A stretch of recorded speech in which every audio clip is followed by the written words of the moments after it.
सुप्रभात दोस्तों, स्वागत है आप सभी का हमारे इस छोटे से नन्हे से चैनल में।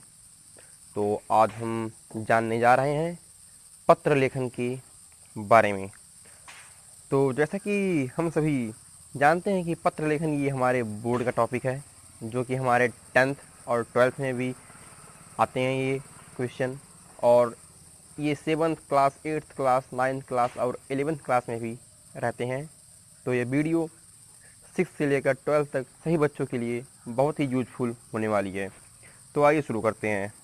पत्र लेखन। पत्र आखिर में है क्या? पहले हम ये समझते हैं कि पत्र है क्या।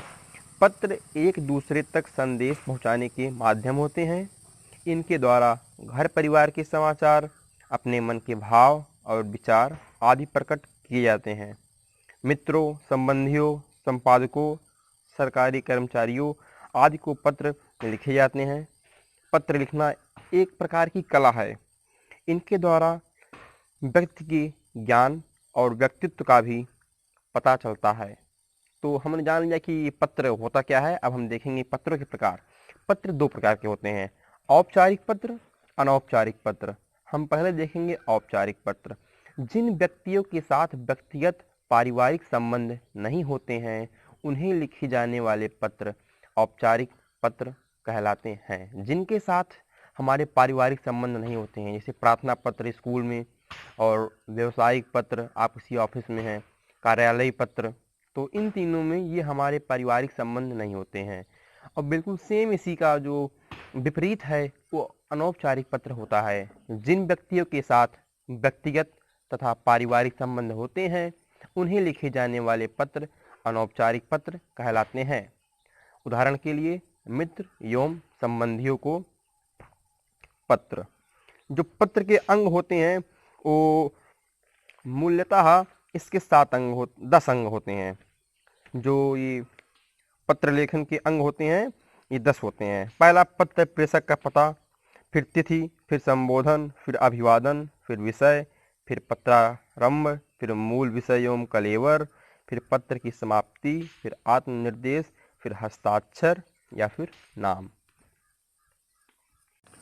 तो जैसा कि अभी आप सभी ने जाना कि जो पत्र होते हैं ये दो प्रकार के होते हैं, अनौपचारिक पत्र और औपचारिक पत्र।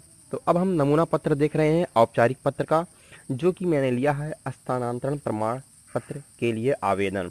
आपको ध्यान ये देना है कि जो ये औपचारिक पत्र होते हैं इसमें मैंने बताया जैसे कि एक व्यावसायिक पत्र होता है, एक कार्यालयिक पत्र होता है और प्रार्थना पत्र होते हैं। तो जो प्रार्थना पत्र होते हैं उसमें हम ऊपर सबसे स्टार्टिंग में एड्रेस नहीं लिखते हैं, लेकिन हम कार्यालयिक पत्र और व्यावसायिक पत्र में हम ऊपर एड्रेस भी लिखते हैं। तो अब हम शुरू करते हैं। ये अपना औपचारिक पत्र का एक प्रार्थना पत्र है ये प्रमाण पत्र के लिए। तो हम इसके बारे में देखेंगे। सबसे पहले सेवा में, और उसके बाद जिसे पत्र लिखा गया हो, तो पत्र लिखा गया है प्रधानाचार्य महोदय को। विद्यालय का नाम पता ग्रामर्सी एकेडमी इंटरनेशनल अयोध्या। विषय स्थानांतरण प्रमाण पत्र के लिए अनुरोध। फिर संबोधन मान्यवर। फिर अब हम यहाँ पर मूल विशेष है, फिर कलेवर।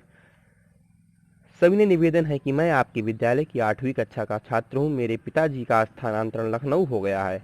मैं भी परिवार के साथ लखनऊ जा रहा हूँ। वहाँ पर मुझे अन्य विद्यालय में प्रवेश हेतु स्थानांतरण प्रमाण पत्र की आवश्यकता होगी, अतः मुझे स्थानांतरण प्रमाण पत्र देने की कृपा करें। बस इतना लिखने के बाद पत्र की समाप्ति आपकी अति कृपा होगी। आत्मनिर्देश आपका आज्ञाकारी शिष्य। पत्र लेखक का नाम आर एन उपाध्याय, कक्षा 8वीं सी। उसके बाद हम डाल देंगे दिनांक। और अब हम देखेंगे अनौपचारिक पत्र, जो कि हम अपने सगे संबंधियों को लिखते हैं। तो यहाँ पर मैंने उदाहरण लिया है मामा जी को पत्र। तो इसके स्टार्टिंग में पत्र लिखने वाले का पता, जो पत्र लिख रहा है तो उसका पता हो जाएगा यहाँ पर। उसके बाद दिनांक, दिनांक तो हम कुछ भी डाल सकते हैं, 26 जो आज की डेट है। जिस दिन लिखा जाएगा उस दिन की डेट डाला जाएगा यहाँ पर। और फिर संबोधन आदरणीय मामा जी, अभिवादन सदर प्रणाम। फिर पत्र लिखने का कारण, आपकी कुशलता जानकर अति प्रसन्नता हुई। आपने लिखा है कि आपने नया मकान खरीदा है, आपको बधाई हो। मामा जी, आप इस मकान में एक छोटा सा बगीचा अवश्य बनाइएगा, जिसमें गुलाब, गेंदा और चमेली के रंग बिरंगे फूलों को देखकर मन झूम उठे। इस मकान में कोई किराएदार मत रखिएगा। एक कमरा हमारे एवं रंजन के लिए अवश्य खाली रखिएगा ताकि अवकाश के दिनों में आकर हम लोग मस्ती से रह सकें। फिर समापन, नाना जी और नानी जी को मेरा प्रणाम कहिएगा। मामी जी को हार्दिक बधाई और प्रणाम कहिएगा। पत्र पाने वाले से संबंध तो आपकी लाडली भांजी। पत्र लिखने वाले का नाम आराध्या उपाध्याय। तो दोस्तों, ये है अनौपचारिक पत्र का नमूना, और इसके पहले मैंने बताया आपको औपचारिक पत्र का नमूना। तो टॉपिक चेंज हो सकते हैं, बाकी आपका फॉर्मेट ऐसे ही रहेगा। आशा करता हूँ कि आप सभी को समझ में आया होगा। तो ठीक है, फिर अब मिलते हैं अगले वीडियो में। तो फिर चैनल को सब्सक्राइब करना ना भूलिएगा, और अगर वीडियो अच्छी लगे तो लाइक भी कर दीजिएगा, और बेल आइकन को भी प्रेस कर दीजिए ताकि जो मेरी और वीडियोज़ आएँ उसकी नोटिफिकेशन आपको मिल जाए। धन्यवाद, मिलते हैं अब अगली वीडियो में। तो आप लोग को मैं बताना चाहता हूँ कि जो मेरी अगली वीडियो है, मैं एक सीरीज लॉन्च कर रहा हूँ, चाणक्य नीति सीरीज, डायरेक्ट इनडायरेक्ट की। तो मैं आशा करता हूँ कि आप सभी हमारा उसमें सपोर्ट करेंगे उसके लिए। तो फिर अब तक के लिए बाय बाय।